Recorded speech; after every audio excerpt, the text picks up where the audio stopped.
All right, sorry, folks. Taking a little longer than usual to get started. Is anybody surprised? Hello, no. Hello, everyone, and welcome to DDOCast, episode 557, recorded live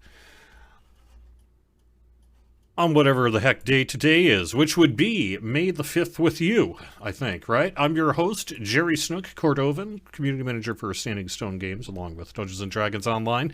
And with me is guest Chai. How you doing? Excellent. How are you? Good. Appreciate you being on the show with me today. So the reason you're on the show, along with just kind of wanting to have someone to bounce things off of, is we're going to have a discussion a little bit later on, I think, on the role of playing a lot of alts versus multiple past lives and some of the factors involved and a little bit of the kind of meta talk, I think, as we can get into it here. So hopefully you'll dig that, and that'll be happening a little bit later on. Otherwise, Chai, I don't know, is there anything kind of you wanted to plug or promote or anything you got going on you wanted to mention? Not at the moment. Okay, cool. So we're just, I don't have a lot of show notes here today because I don't need it because I'm so good. No, because the show's going to be so bad, it would be bad anyway, so why do the work? No, there we go. I am filling in for Patrick. He's got something going on.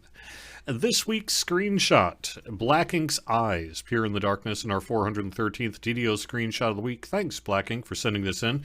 I do actually get this image about maybe once or twice a year, some variation thereof, but I thought this was a particularly good one and kind of fitting with the theme of the screenshot. So that's why that one made it. I will say I'm still only getting maybe 4 or 5 screenshot submissions a week. And a lot of them are, frankly, a lot from the same people, which is great because they tend to be high quality. But there's room for you. So if you want to get in on the screenshot thing, just send it into DDO@standingstonegames.com. Just click through one of the screenshots and read up on the rules and kind of what you need to say because you got to give us legal permission to use your image for marketing. So you just got to do a quick thing in the email you send us. But you can find all that at DDO.com.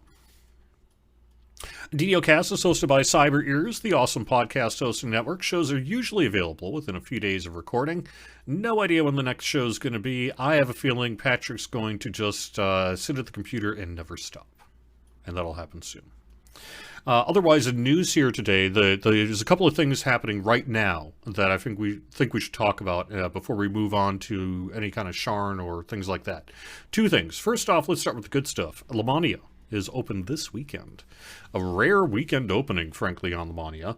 And it is our near final version of the Masterminds of Sharn expansion. Where do you sit, Chai, on like kind of wanting to do some of this theory crafting and test it out in reality while also not maybe spoiling yourself? Do you have a preference on that front? For like Masterminds of Sharn here, have you been on Lamania doing a lot of work on it, or is it kind of one of those things where it's like, I kind of just want to wait till it comes out? I'm more of a wait until it gets released live kind of person. However, I've had friends in the past that will go on and just like when we watch TV shows together, they can't stop talking about it. So it's kind of hard to not have any spoilers. Yeah. And of course, I know, a lot of the discussions I see you in on the DDO forums are often related to like class talks and things like that. And that can be had without necessarily spoiling the content side of things. So that's probably something I will see you do as well. So, but you haven't really been on Lamania this time, huh? No, not for a long time. Okay. Yep. Can I ask, are you getting Sharn? Do you have Sharn? I have not ordered it yet. I will probably get it when it comes. Cool. All right, so that is happening this weekend. It is going to be shut off essentially first-ish thing on Monday when QA gets into the office and the timing is right to shut Lamania down cleanly. So this is a great weekend to check out the Masterminds of Sharn preview if you're into that over on Lamania. Now, we are still on track for our May 14th release date, which is our, new release date. Originally was April 30th, which has clearly passed. We extended it a few weeks to do some polish and bug fixing, which I think those who are on the money this weekend are letting us know that's like, yeah, that's smart. Right. Good call. And so, but that's really what we're doing this week here. We will probably most likely try to have our final build. Honestly, I'd probably even say, if ideally by Friday morning, but let's say realistically by Friday night, and maybe even Saturday morning. And that could well be our final build of Masterminds of Sharn for live release, which is set for Tuesday, basically a week from Tuesday. So this final week in terms of what's happening in the development pit is not a lot of big changes unless you are absolutely 1,000% sure there's not going to be like halos and things like that, or the need is so great that it's worth taking that risk anyway. So most of what we're going to see this week is like some polish, maybe some kind of Art Deco style stuff that they're going to maybe add in. I think we're actually slightly, fingers crossed, slightly ahead of schedule at this point. We typically aren't a team that gives ourselves a lot of free time. We typically like to work pretty much up to the last minute, which I know the community sometimes likes and sometimes dislikes. It allows us to iterate much more quickly, but it also tends to pose some challenges if you're not careful. So we are being careful this week, and we are going to try to be real careful about what kind of polish bugs we do. I do assume we'll be doing some additional work this week, in addition to probably working ahead towards the next patch or whatever. Assuming there's going to be some kind of patch between now and update 20 or update 43. So. No, this is going to be the first DDO release. We have no patches. It's not going to happen. Yeah. No, at this point, we just plan for it. We'll just basically say, at least let's say a week and a half out, we're going to have some kind of patch for something or other. So that's the main thing. The other thing I would mention is that we had some technical issues late this week. There was an issue where one of our third-party content services ran into a DNS issue. And when that DNS issue was resolved, it doesn't really immediately resolve on the user end or on our end, frankly. It takes a while for all this stuff to fix itself up when you have a significant DNS domain name, say, expiration issue or something like that. So, unfortunately, most people are in the game, thankfully. But unfortunately, there's some folks who, I believe even to this point, when we're doing the show here on Sunday, are still running into some DNS issues that are causing problems for them to log into the game client. Additionally, we are seeing some reports of perhaps some unusual hitching or something of that nature. Now, I myself have not played yesterday. I had a lot going on yesterday, but I did get an opportunity to play for a few hours on Friday night. And for me personally, it was just fine. And for a lot of people, I mean, we do have people who look at, say, game stats and things like that. So everything's looking good, but there is still a percentage of people out there who are in a bad place and will hopefully not be in a bad place much longer as various ISPs and networks and routing things and what have you, all the technical stuff gets updated to the proper DNS. That said, I made a post on Saturday to do the best I can do to try to help people. We have also, I would say, for those of you who are frustrated, I would let you know that we're not just kind of sitting on our hands waiting for ISPs here. We have had our network operations people really active through the weekend here as their ability permits to take a look at the environment, make sure things are good, see what we can do to perhaps tweak things, see if there's anything wrong that we can modify or adjust without maybe having to reboot all the game worlds or something like that. And so far we haven't found anything, which is good for most of us playing, but bad, clearly, if you're not. So I have a series of steps I'd like to say on DDOCast here, because this not just applies to this, but is probably a good general troubleshooting if you're in this situation. So what happened is we had a DNS error with one of our content servers. This is the server that gets the game client. So clearly a big kind of a challenging thing to just have the DNS of that sort of thing suddenly change.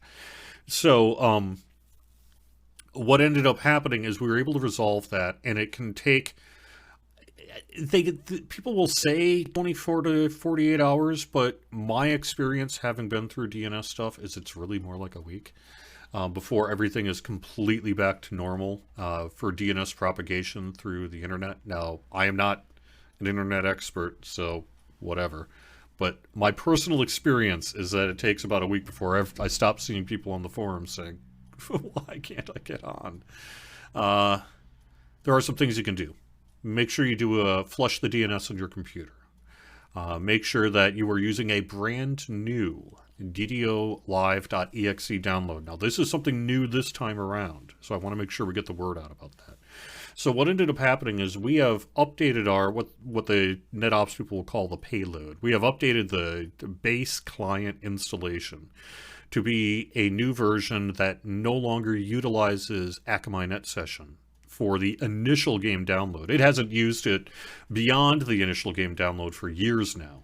But still on that brand new game client initial download, it was using Akamai Net Session until April 30th.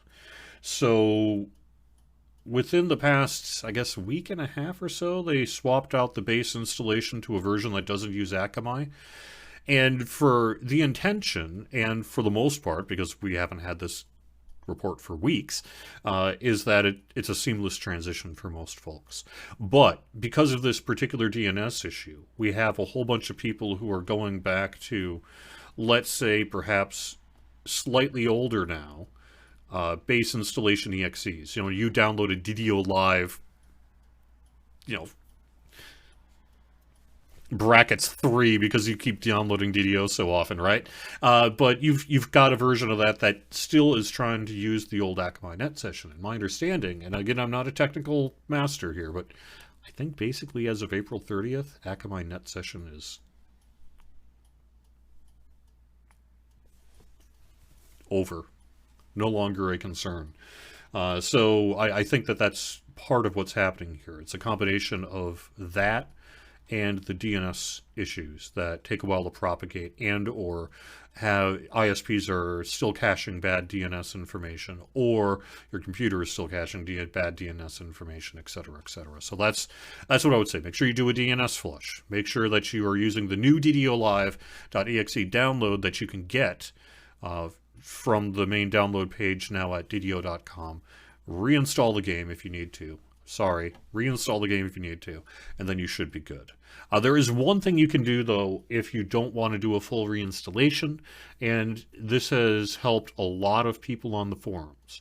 If you go into your Dungeons & Dragons Online My Documents folder, this is basically the folder where all your screenshots are put by default. By default on Windows, it's basically just your My Documents / Dungeons & Dragons Online.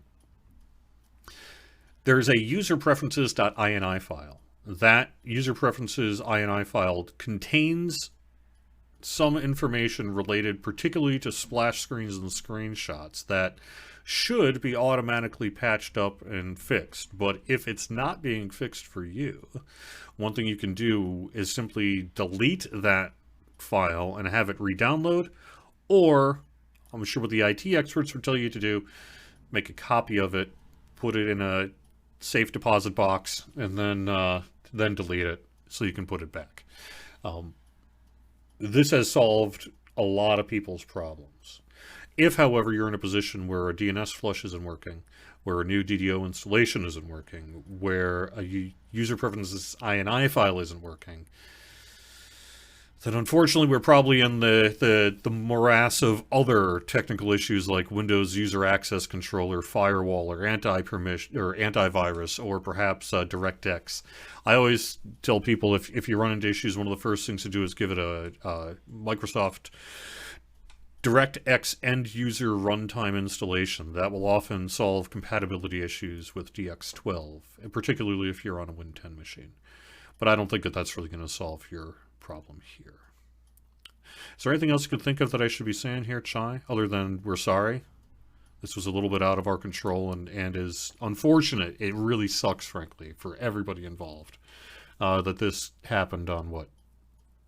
The last time something like that. Whatever, it is happening on a weekend. Nobody wants it on a weekend. Yeah. The last time something like this happened, we had a bunch of people using Google DNS for a bit. Yep. I'm not sure if that solves it this time, but you can basically Google how to use Google DNS, and you'll get a pretty accurate step-by-step article for how to load that up and how to stop using it once you don't need it. Yeah, for those who are technical enough, there are some good technical fixes out there. You can actually manually put in the new DNS information into your host's file or something, but I'm hesitant to recommend that or even try to walk someone through that, because historically when we do that, we see long-term problems as people forget that they put that old DNS information on there.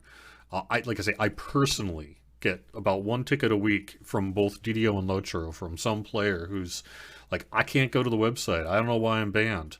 And it ends up being actually that they had some old, as you were saying, Shai, like 2014, 2015 or whatever it is, bad DNS info in their host file. So I personally see that about once a week. So I know I don't want to go and tell you to do that, but you can do that if you want to. Yeah, I recommend if you do it, change back to the way things were like once a week just to see if it works again, because once that problem fixes itself through all of the back-end patching and stuff, eventually Google will change their DNS, and then you're going to have similar symptoms with a obviously completely different. Clearly the hope would be that by Sunday afternoon here, the number of people impacted is, quote, low, and that is absolutely the case, although clearly if you've been impacted and it's been a while now and you've not been able to get into the game, I'm sorry, and hopefully it'll be resolved for you by this point. Like I said, our network operations people have been on working this weekend. I see their chats over in like kind of team and communication tools and stuff. So I know that work is continuing to be looked at, and I would imagine when we get into the office Monday, there's going to be a bit of a powwow as well. But hopefully most of you are in a good place, and those of you who aren't will be able to be solved by what we've said here today. All right, I think we're going to leave that at that point then, unless there's anything else we should mention. That we've talked about the latest on Sharn, we talked about Lemania, and we talked about the technical issues. So let's go and just kind of quick run through some of the other news here. We happen to have the Mimic Hunt going on for the next week. This is through May 12th. Additionally, through... Oh my god, is that this weekend only? No, thanks. I've got until through Wednesday. A VIP plus 5% XP boost, which is not a bad deal if you're trying to get a character capped out ahead of Sharn, like I am. How about you, Chad? What are you actually... Are you doing any kind of prep work for the next update? Under the assumption you'll be maybe doing some questing and stuff with other people? I typically do not do any prep work to try and get a character to like a certain level or something like that, because I just continue to play through the content. The issue there is like not really having as much time as I would like to in order to do that kind of stuff. Yeah, I definitely understand that. I've really been on two kicks here. First off, I had ER and TR'd a character on Talanis about 6 weeks ago or so. So that I wanted to make sure that character was at level 15 in time for the heroic version of Sharn. And then I've got a paladin, a dragonborn paladin, that's got a couple of lives in him and is currently level 27. And I'm hoping to get that character. I'm fine if I need to go in at 27, but I would prefer to be all the way at 30 by the time Sharn hits here. So we're going to see what I can do this week, I think, on that. Oh, excellent. Level 15. I know, right? It worked out perfect. I actually slowed down playing that character just slightly. I could have been, in my 20s by this point. But because I knew Sharn was going to be 15, and this, my main, as it were, would happen to coincide with it, I just took the character to 15 and then took it a break. This is a Vistani knife fighter, in particular, that I'm playing here through Sharn. Should be a pretty good one. Yeah, so those of us who haven't been able to prepare could just crank out an iconic if we want to see the content on it. Right. And that's the main argument that we've had in terms of why not have Vet Status 3, say, the week of Sharn's release. I think ideally we might, if we had the time and things hadn't been as crazy as they were in recent weeks, we might have had a Vet Status 3 in over at some point in the last couple of weeks. But unfortunately, it just didn't work out that way. And we don't want to do it now for Sharn because level 10 isn't really enough to get you into the content. It's much better in terms of preventing confusion to be like, if you make an iconic, you're there, you know. So otherwise, I'm also just kind of going through the chronicle here a little bit. So we have the Mimic Hunt through May 12th, VIP plus 5% XP through May 8th, so that'll be shut off on Thursday morning. Permanent release, we've added the Shared Bank 21. It's 10 slots of Shared Bank in the DDO store. I don't know about you folks. I have as much as the devs will let me. So I've already got it. But if you don't have it, this is not a bad deal. Limited time, plus 8 tomes, and plus 7 to 8 upgrade tomes. In the DDO store, this is also through May 12th, so this is going essentially through next Sunday, being shut off probably midnight Eastern, I believe is usually what their timing is. Get a boost, you got Sovereign XP Elixirs, Treasure Hunter, Greater Slayer, Long Lasting, Supreme Ability Potions through May 9th, 20% off. Not a bad deal on that if you want. And the freebie is a major crafting experience elixir with the coupon code CRAFTY. Finally, I want to apologize this week. Due to all this kind of DNS craziness and everything else that was going on Thursday, I plumb failed to come up to do the coupon code for the cloak. And all of you had to bail me out on that one. So that was Thursday evening, and that is Roll to 10. Roll to 10 is the coupon code here for that. So, and all these coupon codes are going to be good through the end of the year. So if you're feeling kind of lazy, you can just wait a few weeks and just pop them all in whenever you want to. So coming up with the names was the fun part. Okay. Question of the week, because we probably need to ask that. What is a Mimic's favorite type of food? Party snacks.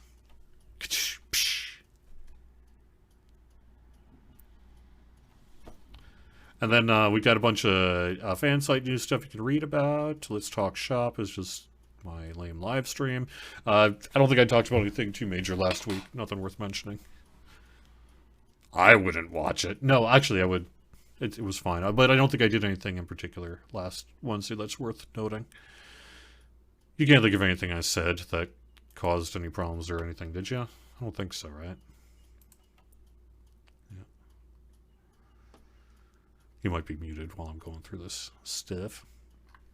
All right, and that's that. I think that's the news. Chai, are you still with me? Yeah, I'm here. Okay, cool.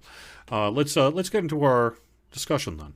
I wanted to talk a little. So there's been a forum thread that's been going on for how long now? At least a couple of months, I think, right? Yeah, like it wakes up again every maybe week or so. Yeah. And it has its ups and downs in terms of kind of tenor and tone and level of moderation needed and things like that. And hey, that's the internet for you. Some of that's just kind of inevitable. But at its core, I think there's a interesting discussion to be had. So that's part of why, rather than maybe just close the thread as I have been asked to do repeatedly, I am instead kind of taking careful moderation, because I do think there's some value to be had in that particular thread. Now, rather than rehash the thread in particular, though, I thought it might be interesting to use that as a springboard to talk about it in a way that is perhaps more DDOcast prone. So while I do think we'll probably talk about some of the controversies and critiques and things like that, I also wanted to not get too deep into the morass of how someone should be playing the game, which typically is the main kind of thing that starts to derail this thread. Would you say I'm probably correct about that one? Yeah.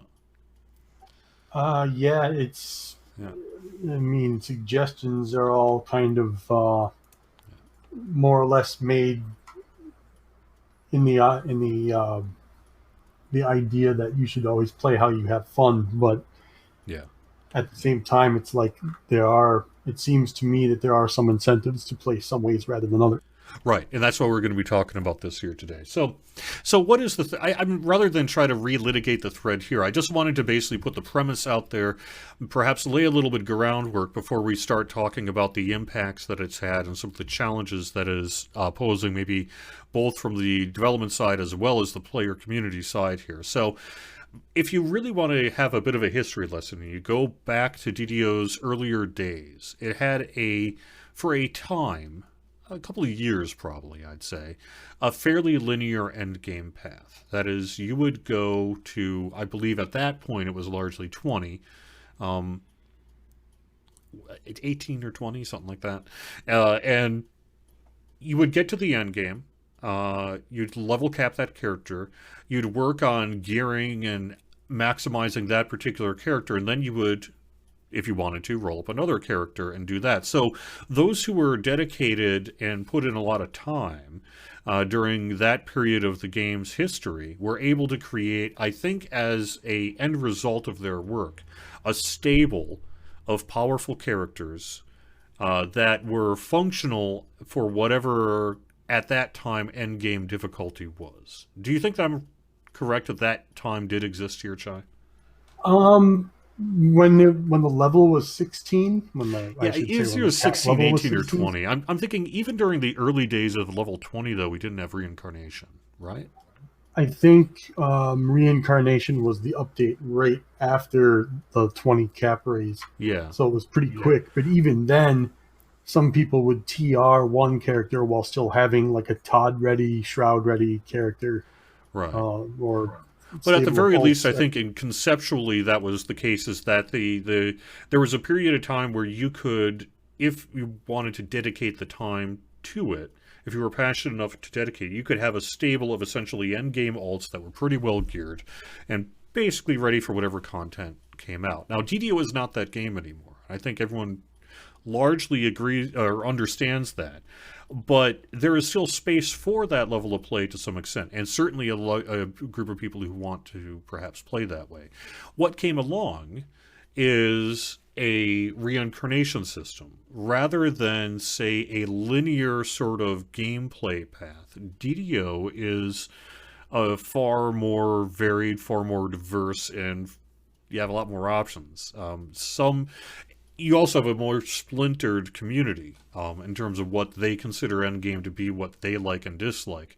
And I think that that's some of what we're seeing here. But at its core, there's a fundamental change, which is that under reincarnation, with the benefits of past lives, with the benefits of sort of extra build points, along with, at this point now, Reaper XP and some of the other kinds of benefits that you can get, I believe for some of those people who might either back in the day or would have back in the day gone to a stable of alts thing, now feel more compelled to have one character that is, it takes a lot more work, frankly, to get that character to the bleeding edge.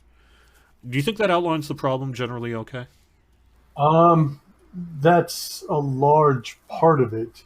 The other part is that the issue can't really be handled the same way it's handled in some other games, because typically in another MMO you would level your character once, and then most of your grind, if you will, is going to be at the end, right? Where so you could kind of have like a system manipulation where, like, in one game, I hesitate to name other games, but in one game they might, like, if they're 15 expansions in, they're not going to have you farm every single expansion so that you can farm this current expansion. It'll be, the trash loot from this current expansion might be was very similar as the raid loot from like the 13th expansion or something like that. Even further than that, I think there may be a deliberate effort on some of those game dev parts to be like, that's old content, we don't even need you there anymore. This is what we're doing nowadays. And DDO doesn't operate under that kind of scenario. Right. It's not similar because all of your veterans that have been around for 10 years or longer aren't all compressed at the cap level, so to speak. Yeah. So what is that challenge. If you want to play multiple alts, have multiple class characters prepared at the same time, the amount of effort that exists now that did not exist, I think, back in those days prior to reincarnation, the grind, as it were, is far more significant to get to that far edge than it was. I think everyone understands that, and I think that's inevitable too, to some extent, if you have a game that's been, going on for another 7 or 8 years after that point, right? So, but I think the challenge that we see, and some of what we're hearing in that particular discussion, is I want to be able to have a stable of alts that are at the place that I want them to be, and I don't feel I can do that because I personally feel, and I'm speaking on the part of those who are arguing for changes in this thread, they would argue, I personally feel that that's just too much work. I can't do that much work to keep a stable of alts. Yeah, it's not their disposable time that has changed. It's more of the amount of effort that it takes to make a character viable in the content that they want to play. One of the challenges with this forum thread and with this discussion is you can very easily get into a place of, well, how many people actually, quote, need to be there, or how many people actually want to be there, how many people do they speak for, et cetera, et cetera. And some of that, I think, has bogged down the thread, and it's not that it's an invalid discussion to have, but I think it is perhaps a bit beyond the scope of this, other than to say, not everyone's in that position, but I do think we have people in that position. And, of course, there is a very kind of raw commerce method that would be an option, which is you could, if you wanted to, use like Eidos boxes and boosters and things like that to significantly reduce that effort, although it's still, frankly, a lot of work.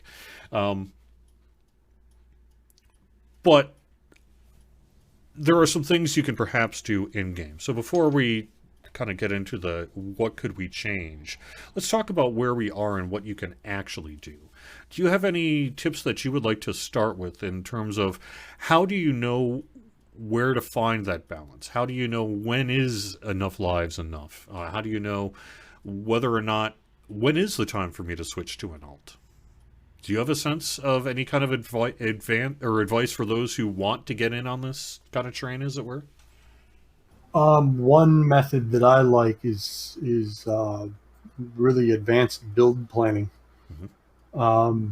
This has to do with knowing what you're creating from the beginning, however, which some people play that way and some people don't. For instance, if I'm like, man, I'd really like to have a good rogue, right? But it's going to take me X amount of this life and X amount of that life and a certain amount of Reaper XP so I can survive.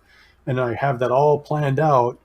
Some people don't like to do that. They like to play where I'm going to roll up this character now, but there's no reason it can't turn into something else if, let's say, I don't like it, or if that is not something that really succeeds in higher difficulties or something like that down the road. One of the challenges is that I think you'll get to a point in this min-maxing advice that you start getting into min-maxing XP per hour. And that can quickly become a very frustrating experience, or frankly even a little tedious experience. You can burn yourself out. A lot of times people will, when they're criticizing game companies like SSG or whatever for having ups and downs on XP, and especially if you nerf those high XP quests, you'll hear, you just hate me doing this, or you just want me to buy X or whatever that is. But there is a reality where we know, because the data shows, for example, that if you were a player who truly only found a way that all you ever had to do was run Von 5 and you could somehow get from 10 to 30, there would be a certain percentage of people who would do that, who would then burn themselves out and leave the game. I mean, that is fact. That is fact. It's not everybody, but that is fact. And so it is a thing that we try to keep in mind as well, that you want to have those kind of methods that you can learn over time to make your experience relatively smooth, but you don't want to go so far as to unbalance the game. And that's a challenge. It's not an easy one to deal with. I do think though you can get once you start on this experience, you can actually find players in game who will lead you through some of those high XP quests that are perhaps maybe you're not going to grind it that much, but are you willing to run it 5 times? Oh, for sure, right? So there are some ways you can kind of min-max your XP on that front. And then, of course, things like daily dice XP potions, consumables, things like that. Don't really need to get into that. Before I actually kind of move on to a more, I guess, perhaps more interesting discussion as to what we need to do, so to speak, to improve the situation. Is there any other kind of advice or tips that you want to give? Yeah, I recommend that playing in a way that where you actually have fun, regardless of how long it takes. And the reason why I do that, like, if you're in a scenario where maybe it takes you 14 months to create the character that you want, that's viable for whatever content you're looking to run.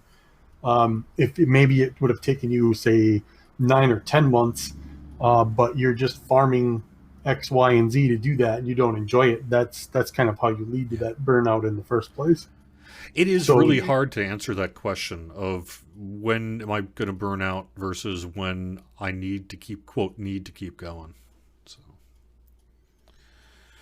I would say one other piece here is that it's very easy to get bogged down in, I guess I would say, perhaps less experiential and more theory craft style forum discussions about what you quote need to be at to do certain things in the game.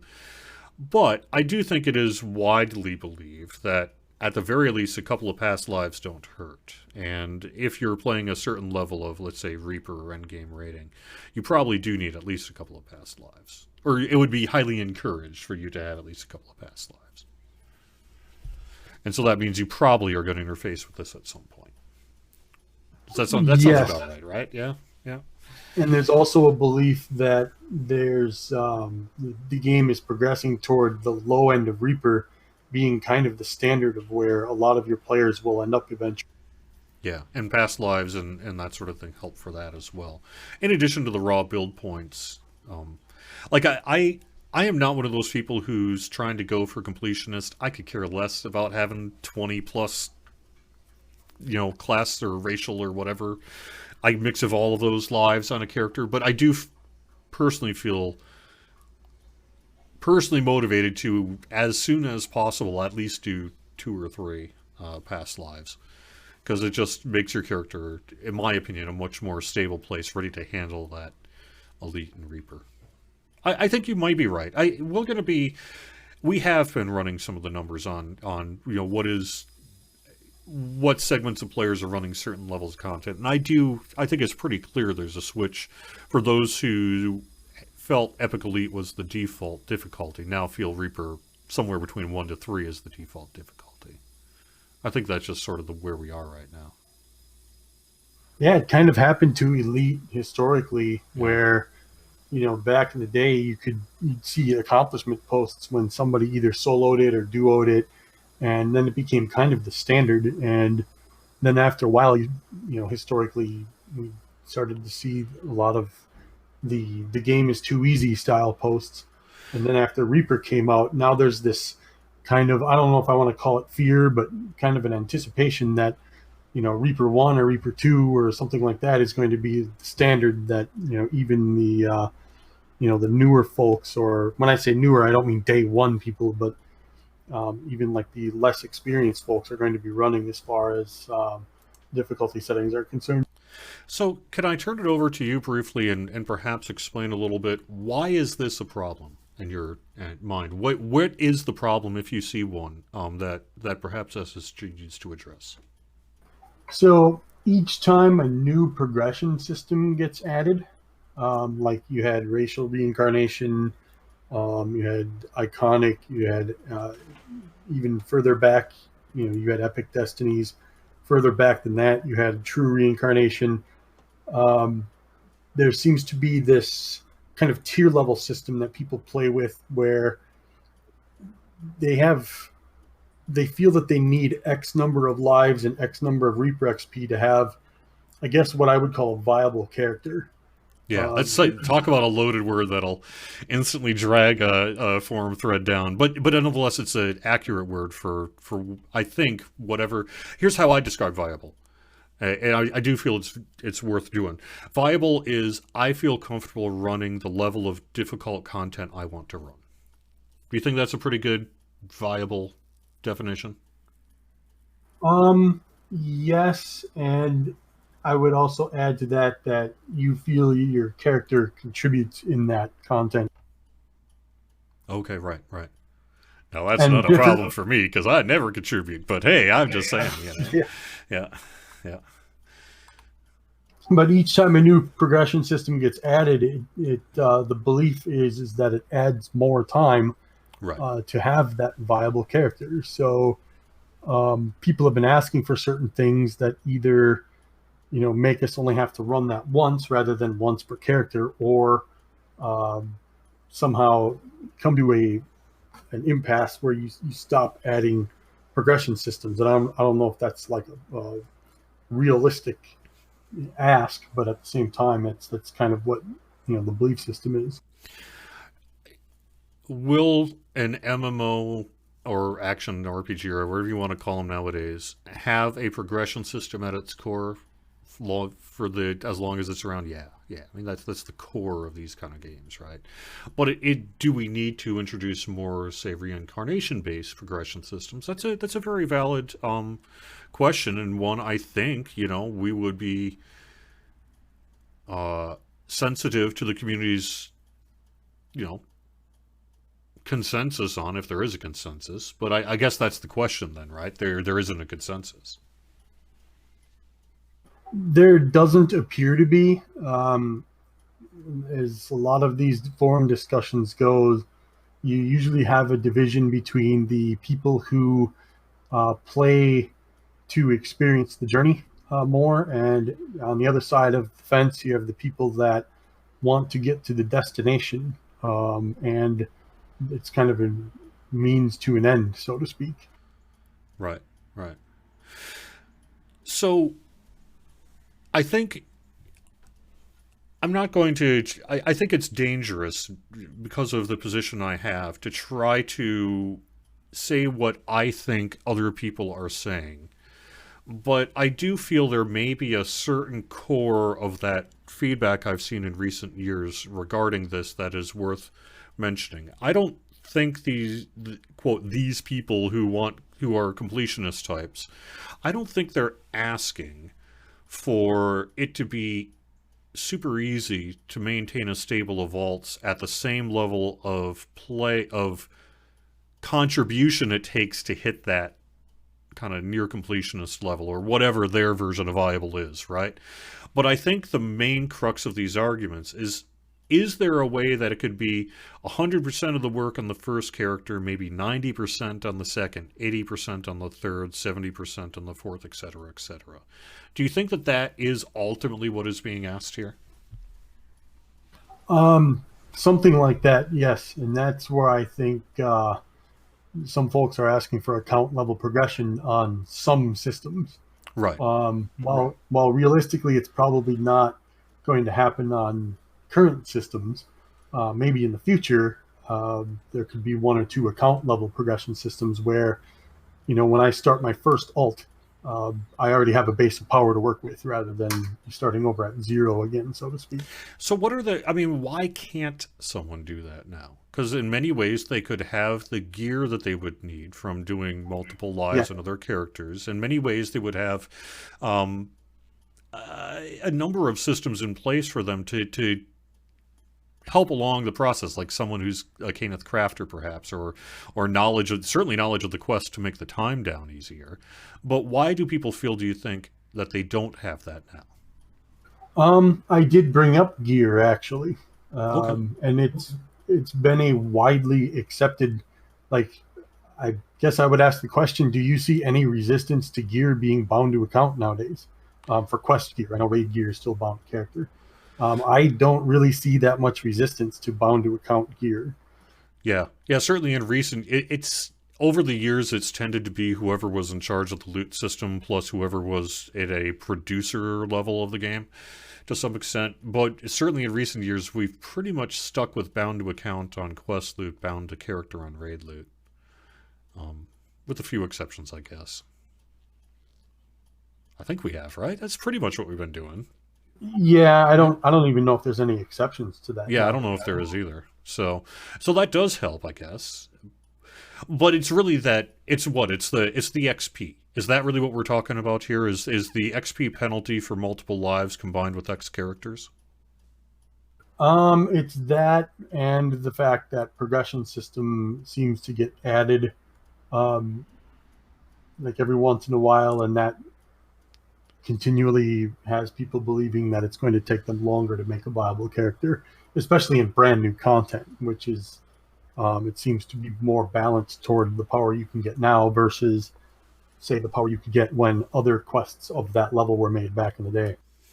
To some extent, I think that's inevitable if you think of a game that I don't think I don't know if we're ever going to do it, but let's just say theoretically we were to have another level cap increase or something like that in the future. That kind of by default makes it potentially even exponentially much longer of kind of an effort to get to that place. But I don't think anyone said wants to never do that either. So is it really like an XP bank? Is that this? But you wouldn't want that because then you would just have people min-maxing, your Von 5s and shuttling all that XP to characters. And it would be, I feel, disruptive enough to gameplay that would be a big mistake. Um, I think that if you're going to have some kind of account level, it only really needs to be one or two systems. It doesn't need to be all systems, because I think it would be just as boring to be able to roll up a demigod after I just got one character to that level. Uh, but at the same time, I guess the trying to figure how to put this into words here. By the way, I just want to say for the record, for the audience here, feel free to be critical if you want to. Feel free to be harsh. I know that you've had some pretty heated discussions in that thread, and if I'm wrong, if you feel I'm wrong, I'm okay with you letting me know that. Just saying this for the record here, it's fine. If there's something that is there, let me ask that then. What grind do we need to remove? Is it a matter of removing grind? I'm not sure anything needs to be removed. There is some debate on whether the Reaper system could be made into an account-based system. Right. I don't know if it's realistic after it's been out for 2 years, because you would kind of be taking away some folks' work that they did or time investment. But that's where I would suggest maybe the next one or two systems that are put into place. Yeah. Give some high consideration on making them more account-based grind systems rather than character-based. Reaper in particular is a very hot topic in terms of whether it should be account-bound XP. I think the main reason why it was not done was similar to what I mentioned earlier, and that particularly when that system debuted, we wanted to be exceptionally careful about what we were bringing into the game and to try to have, not have a situation where all of a sudden something we didn't think of means everyone's got capped Reaper XP characters in 90 days or something like that, right? You got to be really careful with that kind of thing because we wanted this to be a long-term addition to the game. Now that time has gone by, I do feel, I think you could have an argument to be made that, yes, it's clearly going to suck for those of you who went through all that work, but wouldn't you like to have more people at your level? And so maybe there is some kind of argument to be made for some percentage of it going into a pool account or something like that, So my theory on that is it took most of those 2 years for even some of the fastest players to get like maxed out XP. Of course, that's when the opposition chimes in and says, well, you don't need max out XP. And I agree with that. But at the same time, if it takes multiple years to get it, then the next system that gets put in, if that is designed with being an account-based system in mind, I think that a lot of that worry can be put to rest because there's already a lot of time consumption. You can do a lot of past lives and Reaper XP and gear grinding and a lot of that. You can spend years on one character. So if the consideration is there beforehand, like before you even design the system, go, what can we do to make an account level system where when somebody cranks out their second character or their third character or whatever, that they would have a base of power to work with that isn't necessarily imbalancing to the game, but at the same time makes it so they don't have to start out at zero again like they did with their previous one. Bearing in mind, DDO already has the one account level system in place, being quest gear. Right. So that's one, clearly controversial solution that would be possible, which is one solution would be to have account-bound Reaper XP in many ways. I think another solution that you occasionally hear is, do we really need XP penalties on multiple lives? Does it really matter nowadays? What if it was the same amount of XP every life? I posted something like this a while back. I don't know that it gained much traction. You guys did lower it once. It used to be like 4.3 million at third life plus, where now it's like 3.8, I believe. Am I trying to remember if that's correct? But the idea there is maybe every life, there's also enough content in the game. So minor history lesson, back when TR first happened, there was only one level 15 quest and like 5 level 16 quests, where now you have a bunch of content in those levels. So getting XP isn't as hard as it used to be, but at the same time, it's still the disposable time that we're taking into account. So what if you guys lowered TR to like the amount of XP it takes for the second life?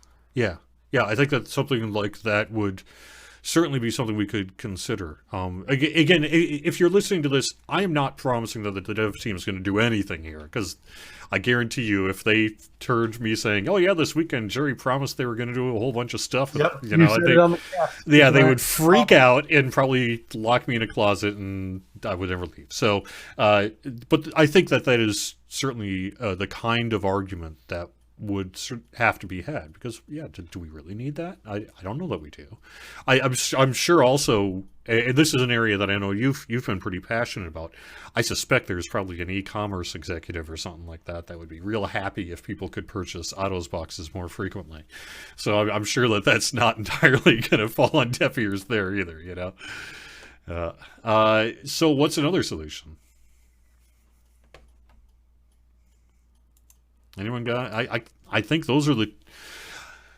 Actually, I do have one. So if you look at, say, the way Guild Renown works, it's a very slow progression upwards. For the most part, it's a very slow progression upwards. What if you adjusted Reaper XP to be something like that, where you would have a base account level that would very slowly raise over time just from any contribution made to it? And so then the next character would start at, say, that base level. So you will still be earning, let's say, 90% of the Reaper XP you earn will be per character, and 10% goes into that base pool. So then when you start your next character, you start at, Reaper XP, whatever, 20,000 instead of whatever it would be, 0. That might be a possibility to both lower the grind and give people a heads up. It would be a little complex, because you'd basically be talking about 2 XP tracks there. But it would solve the problem of both allowing for individual contribution and benefit while also having some kind of account level benefit.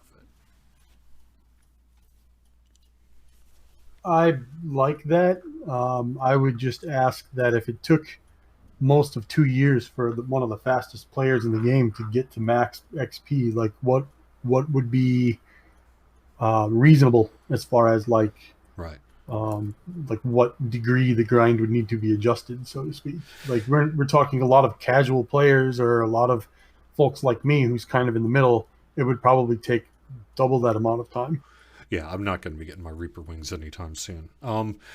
I think were you to ask some of the designers on the team, they would be, quote, fine with it taking a couple of years to get to that far edge. But I don't know that they would be comfortable with that amount of time or similar, let's say to get to a more base level. So as we do this analysis, I think there's really a couple of things that are going to be going on.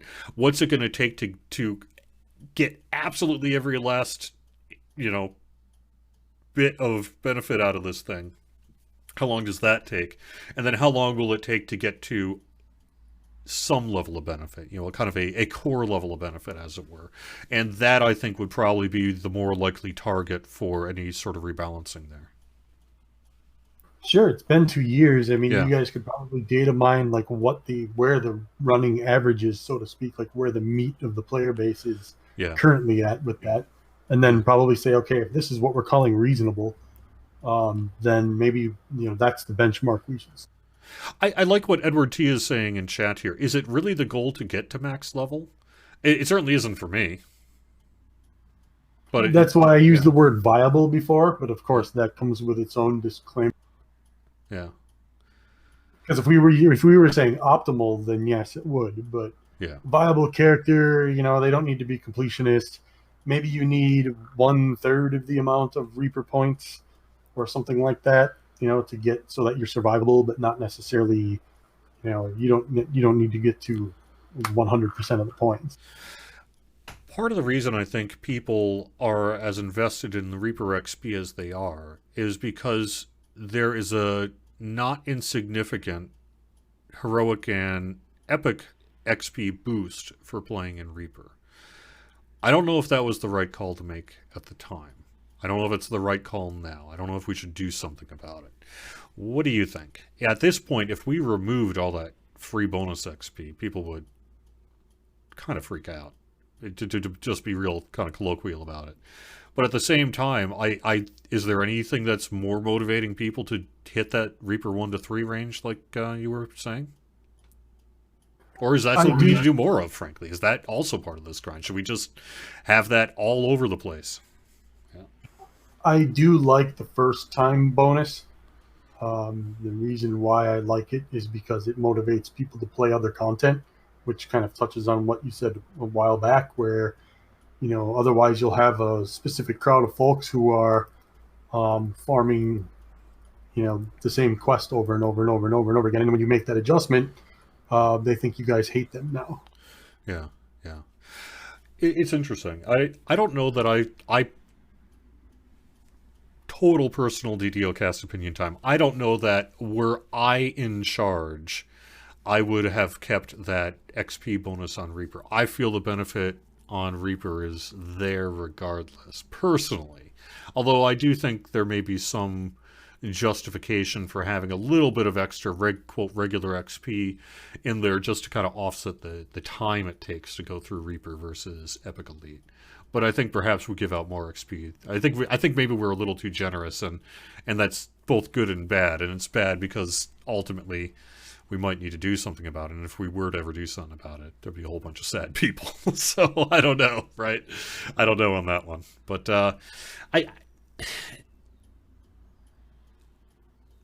I know I've heard you say on the forums, and one of the core arguments you tend to get when things are more negative is how much of this is us, quote, forcing people to spend into the e-commerce system versus how much, is about gameplay. Do you feel, Chai, where do we sit along that spectrum of balance? It's very easy to formulate a conspiracy that the more of this that happens, the more people are expected. I don't know if I'd use the word forced, but the more grind is added, the more people will be expected to solve the problem with money versus solving it with time. Remember, that was one of the core arguments that was laid down by those who were opposing my premise early on. They used the time versus money argument. Right. Where, I want to use a little bit of money because I hate playing X class, right? That was one of the arguments. Man, Barbarian sucks. I don't like playing it. So I'm going to buy 3 boxes, and I want all 3 of those past lives, so I have all the hit points that I want.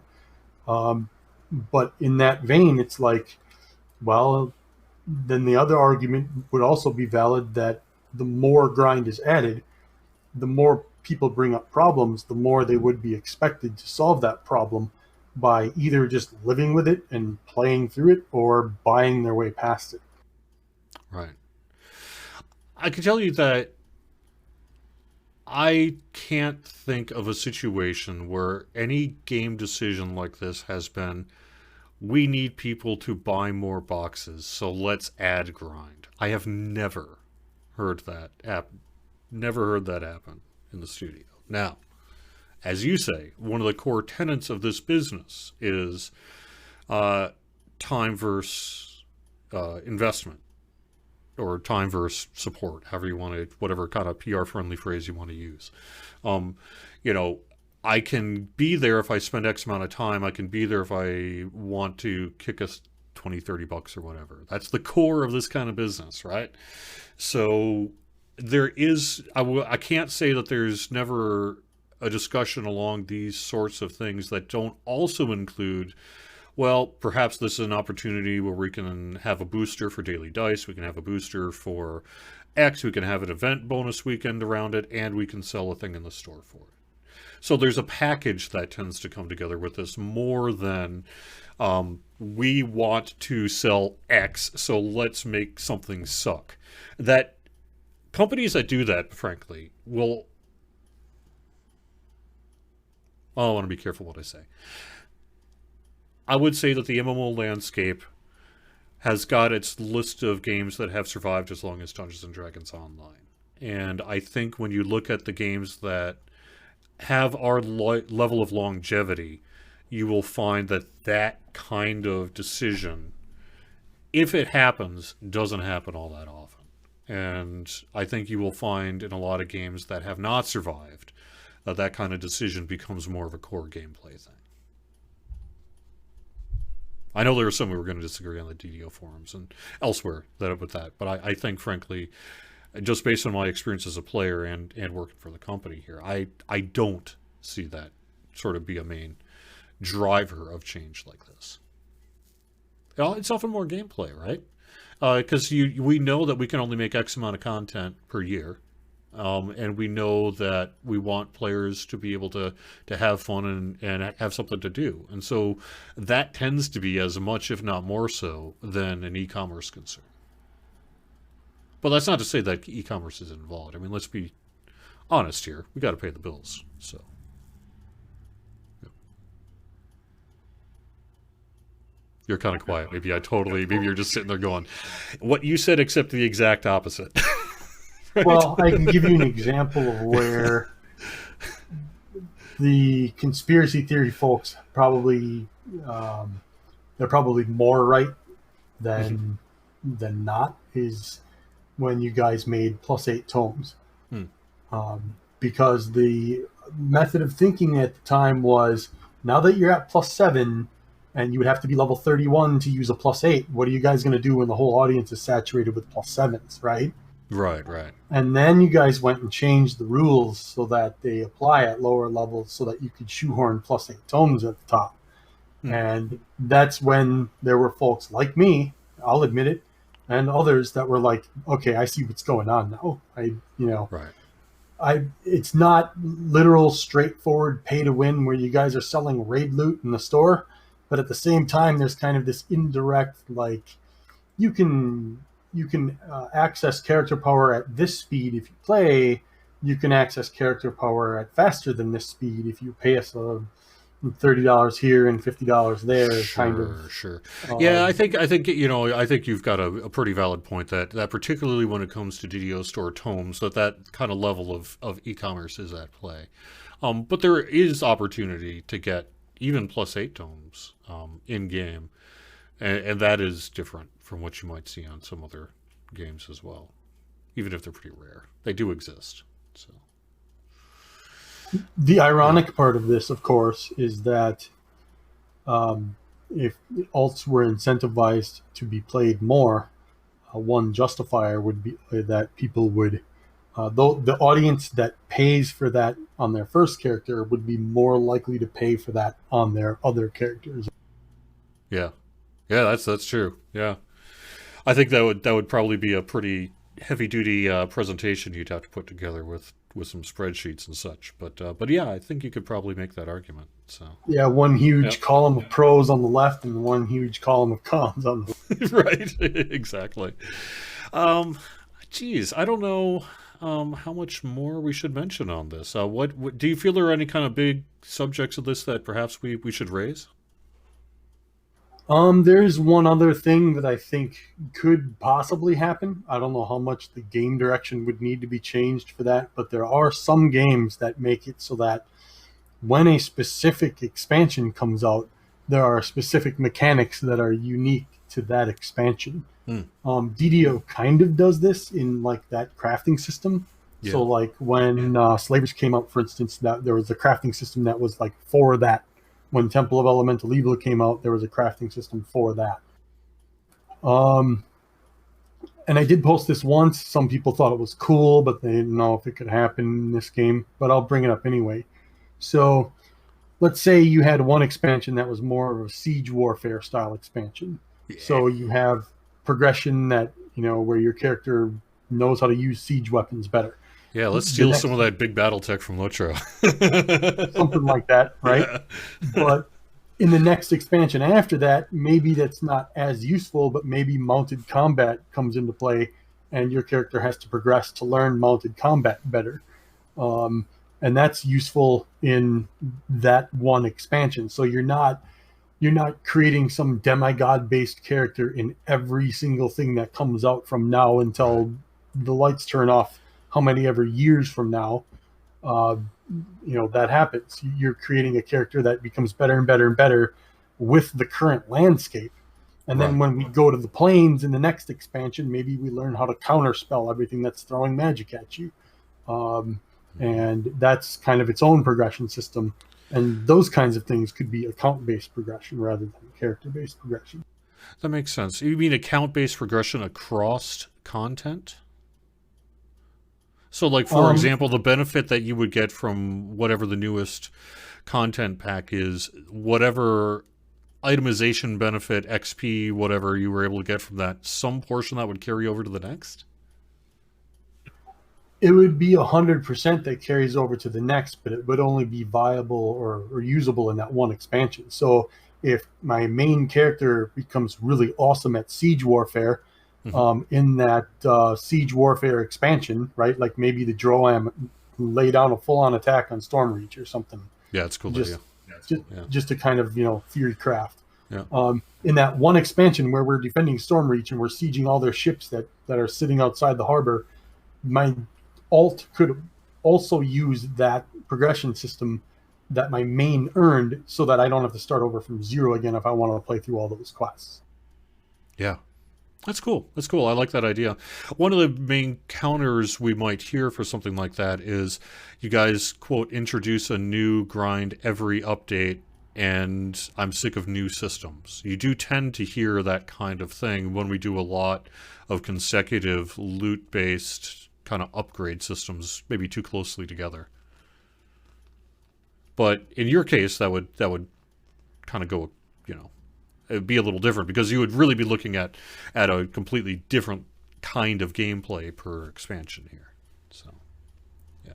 There are a few games that do that, and it is fairly well received. I'm not sure if I've seen anybody hate on it or, not like it. I think the issue is that if there's a new grind in each expansion, so to speak, that every single one of my characters has to go through it starting from scratch. Right. And that incentivizes me to park alts that I had in the past in order to play my main, or park, say, if I had 10 characters, I'm parking like 5 or 6 of them and only playing half of them or whatever. Yeah. I like the idea, though. It makes some level of sense. So I guess I would just finally, I think most people who are listening to DDOcast and know here that I'm mostly just kind of giving my personal opinion and trying to be less opinionated and more conversational, perhaps. But if I did just want to